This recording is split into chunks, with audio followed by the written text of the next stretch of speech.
19th one, write a NumPy program to create a new array 3 into 5 filled with 3. 3 into 5 means 3 rows and 5 columns, okay? Filled with 3. So 3 rows and 5 columns filled with 3 number 3, okay? So we have done earlier this one with full function. Same here also with full function we can do it here, okay? Using full function, 3 number of rows 3, number of columns 5 and filled with 3 value here, okay? Check the output here.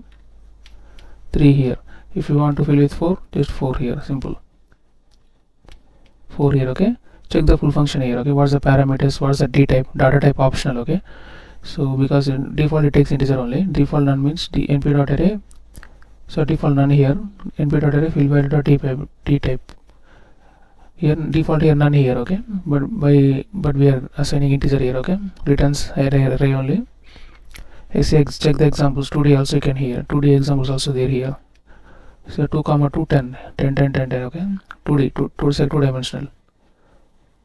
2 comma 2 1 comma 2, okay?